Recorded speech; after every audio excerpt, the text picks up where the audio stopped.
Here's an applied problem where we're given a formula that describes a ball's height above the ground in feet, t seconds after it was thrown.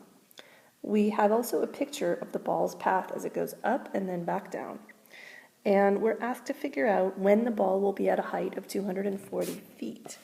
So with this given equation, the first thing you need to know is that h does stand for the height of the ball. So we want to put in 240 in place of h. Then we'd have an equation that we could solve for t. So we get 240 equals negative 16 t squared plus 56t plus 480. And we've been learning in this chapter that you can solve equations containing a squared variable, these are called quadratic equations, by setting them equal to 0 and then factoring. So in order to get this equal to 0, we're going to want to minus 240 from the left side to get a 0 there, and minus 240 from the right side of the equation as well, to keep it balanced, of course, giving us 0 equals negative 16t squared plus 56t plus 240. Now we need to try to factor this trinomial. And the first thing you always want to do when factoring a trinomial is look for a common factor. And if you investigate these three numbers, the highest number that goes into all three of them is 8. They're all divisible by 8. We also notice that the leading coefficient is negative, and to make factoring easier in the next step, you'll factor out a negative 8 from everything. What that does is when you factor out negative from all of the terms, the first one turns positive 2t squared, which is nice when you're factoring at the next step. It also changes to negative in the middle term, 7t, and negative 30 in the last spot.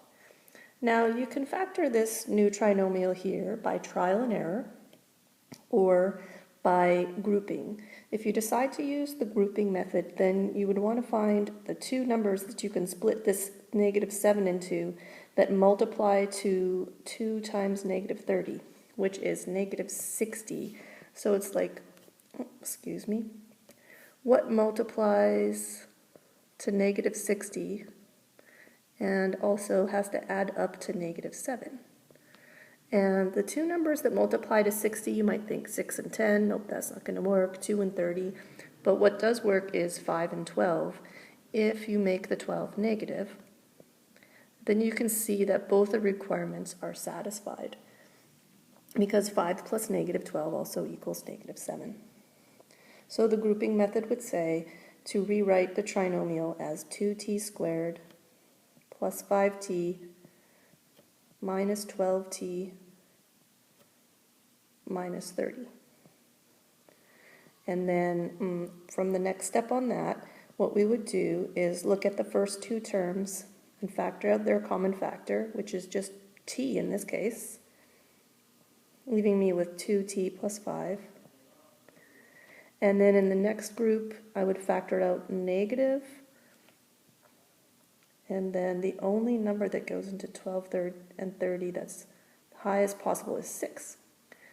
But that also gives me 2t and positive 5. Remember, that's going to be a positive 5 there because I factored out a negative 6. So that changes the signs of both of these to positives now. Okay, so the last step in grouping now is to rewrite it as 2t plus 5 and then t minus 6. Or the other order, it doesn't matter, they're both equivalent. Okay, so then with factoring, using that to solve an equation, you can set each of the factors equal to 0 to find the answers. In this case, you actually just ignore the negative 8 because it doesn't have t, so it's not going to give a solution for t. So let's do this factor, 2t plus 5, and this factor, t minus 6, equals to 0. Now if I do 2t plus 5 equals 0 and solve for t, I get 2t equals negative 5. And then if I divide by 2, t equals negative 5 halves. But remember, we're trying to solve for t, the time, and we're not going to take negative solutions because time, well, we can't go back in time. So negative answers aren't used, okay?